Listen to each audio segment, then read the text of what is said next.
Plus News Network. ఇంటికి ఒకరు రక్తదానం చేద్దాం, ప్రాణాలను కాపాడుదాం. జిల్లా కాంగ్రెస్ పార్టీ కార్యాలయం కడప ప్రపంచ రక్తదాతల దినోత్సవం సందర్భంగా కాంగ్రెస్ పార్టీ కార్మిక విభాగం రాష్ట్ర అధ్యక్షుడు చెప్పలి పుల్లయ్య అధ్యక్షతన జిల్లా కాంగ్రెస్ పార్టీ కార్యాలయంలో రక్తదాన శిబిరం ఏర్పాటు చేయడం జరిగింది. ఈ కార్యక్రమంలో రాష్ట్ర మీడియా చైర్మన్ తులసిరెడ్డి ముఖ్య అతిథులుగా పాల్గొనడం జరిగింది. అనంతరం వారు మాట్లాడుతూ ఇంటికొకరు రక్తదానం చేయడం వల్ల రక్త కొరతతో పోయే ఎన్నో ప్రాణాలను కాపాడవచ్చని పేర్కొన్నారు. కాబట్టి ప్రతి ఒక్కరూ స్వచ్ఛందంగా రక్తదానం చేయాలని పిలుపునిచ్చారు. అన్ని దానాల్లో కల్లా రక్తదానం గొప్పదని ఆయన అన్నారు.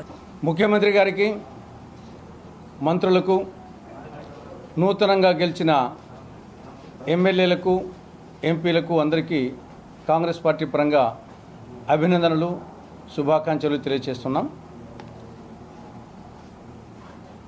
రాబో రోజుల్లో కాంగ్రెస్ పార్టీ పరంగా బాధ్యతాయుతమైన, నిర్మాణాత్మకమైన రాజకీయ పార్టీగా మా బాధ్యతలు ప్రజా సమస్యల పరిష్కారం కోసం పోరాడతాం. మంచి ఉంటే మంచిని చెప్తాం, అన్యాయం జరిగితే నిర్మోహమాటంగా ఎత్తి చూపుతాం. దాంట్లో ఎన్నికం చేసే ప్రసక్తే లేదు. నిన్న ముఖ్యమంత్రి గారు నిన్న చేసినటువంటి 5 సంతకాలను కాంగ్రెస్ పార్టీ స్వాగతిస్తోంది. ఇవి కేవలం సంతకాలతోనే సరిపెట్టిపోకుండా వాటిని శీఘ్రగతిన అమలు చేసేదానికి చర్యలు తీసుకోవాలని కాంగ్రెస్ పార్టీ విజ్ఞప్తి చేస్తూ ఉంది.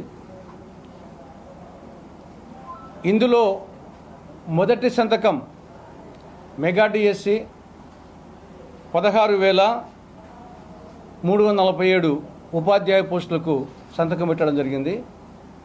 కానీ రాష్ట్రంలో 2,50,000 రాష్ట్ర ప్రభుత్వ ఉద్యోగాలు ఖాళీగా ఉన్నాయి. మొత్తం అన్నీ చెప్తున్నాను, ఉపాధ్యాయులు మిగతా అన్ని పోస్టులు 2,50,000 రాష్ట్ర ప్రభుత్వ ఉద్యోగాలు ఖాళీగా ఉన్నాయి. వాటిలో ఇప్పుడు కేవలం 16,347 రాష్ట్ర ప్రభుత్వ ఉపాధ్యాయ పోస్టులకు సంబంధించి మాత్రమే డిఎస్సి సంతకం పెట్టడం జరిగింది. ఇంకా 2,34,000 రాష్ట్ర ప్రభుత్వ ఉద్యోగాలు ఖాళీగా ఉన్నాయి. వాటిని భర్తీ చేసేదానికి శీఘ్రగతిన చర్యలు చేపట్టాలని కాంగ్రెస్ పార్టీ కోరుతూ ఉంది. రెండవది, పెన్షన్లకు సంబంధించి 3,000 రూపాయల నుండి నెలకు 4,000 రూపాయలకు సామాజిక పెన్షన్లు పెంచడాన్ని కాంగ్రెస్ పార్టీ స్వాగతిస్తూ ఉంది. కానీ అదే సమయంలో ఎస్సీ, ఎస్టీ, బీసీ, మైనారిటీలకు సంబంధించి 50 ఏళ్ళు దాటిన వారికి కూడా, ఇంతవరకు 60 ఏళ్ళు దాటిన వారికే ఇస్తున్నారు, 50 ఏళ్ళు 60 మధ్యలో ఉండే వాళ్ళు కూడా ఇస్తామని మీ మేనిఫెస్టో పెట్టడం జరిగింది. అది కూడా జూలై మాసం నుండి, వీలు కాకపోతే ఆగస్టు మాసం నుండి అమలు చేయాలని కాంగ్రెస్ పార్టీ విజ్ఞప్తి చేస్తూ ఉంది. ఇది కాక 19-59 సంవత్సరాల మధ్య వయసున్న ప్రతి మహిళకు నెలకు 1,500 రూపాయలు ఇస్తామని మేనిఫెస్టోలో పేర్కొనడం జరిగింది. దాన్ని కూడా వీలైతే జూలై నుంచి కానీ లేదా ఆగస్టు నుంచి కానీ ఇంప్లిమెంట్ చేయాలని కాంగ్రెస్ పార్టీ రాష్ట్ర ప్రభుత్వానికి విజ్ఞప్తి చేస్తూ ఉంది. ఇక మూడవ అంశం, కేంద్ర మంత్రివర్గ కూర్పులో రాష్ట్రానికి అన్యాయం జరిగింది. రాష్ట్ర మంత్రివర్గ కూర్పులో కడప జిల్లాకు అన్యాయం జరిగింది. కేంద్ర మంత్రివర్గ కూర్పులో 29 మంది ఎంపీలున్న మధ్యప్రదేశ్కు 5 కేంద్ర మంత్రి పదవులు ఇవ్వడం జరిగింది.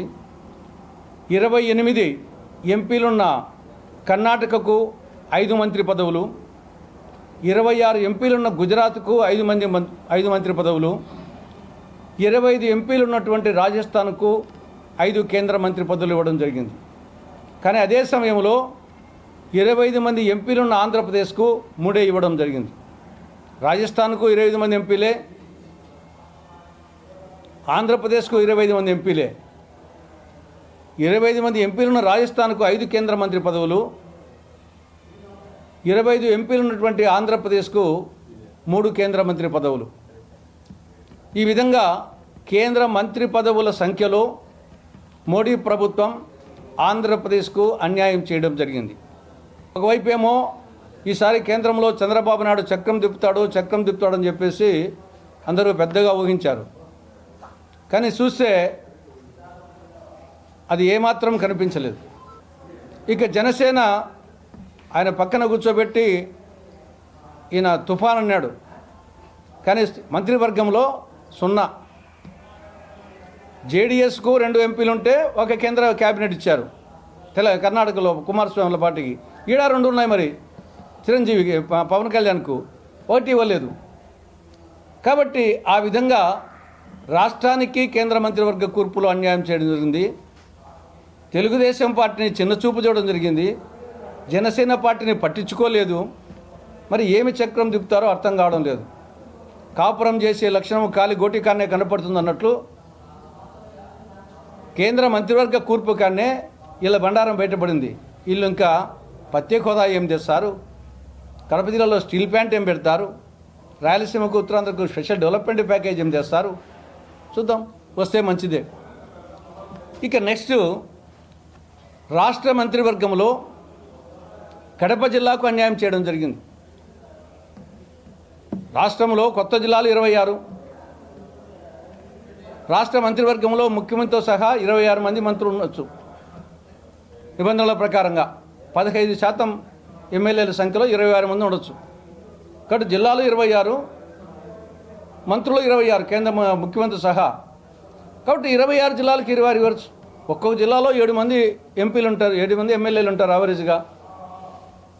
కాబట్టి ఆ నేపథ్యంలో కడప జిల్లాకు, నేను కొత్త కడప జిల్లాకు ఎందుకు పాత జిల్లాలో లెక్క చేసుకోవాలి? మీరు మంత్రి పదవుల సంఖ్య తక్కువగా ఉంటే పాత జిల్లాలు అకౌంట్లోకి తీసుకోవచ్చు. నీకు కొత్త జిల్లాలకు కొత్త మంత్రులకు సంఖ్య సమానంగా వేయేటప్పుడు పాత జిల్లాలు ఎందుకు తీసుకోవాలి? కొత్త జిల్లాల ప్రకారమే ఇవ్వాలి. ఏం జిల్లాలు ఏమన్నా మళ్ళా కలుపుతావో చెప్పండి.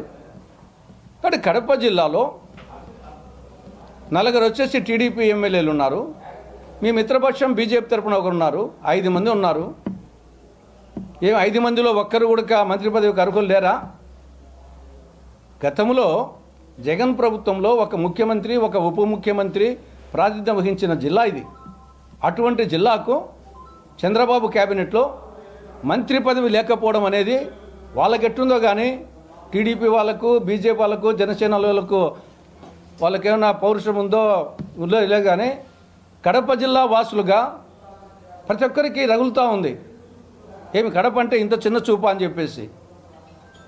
పోనీ అక్కడ తక్కువ మంత్రి పదవులు ఉంటే మనం కూడా అడ్జస్ట్ చేసుకుంటాం, అందరికీ సాధ్యం కాదని. 26 అన్నప్పుడు ఒక జిల్లాకు 2-3 ఇవ్వడం ఏంటి?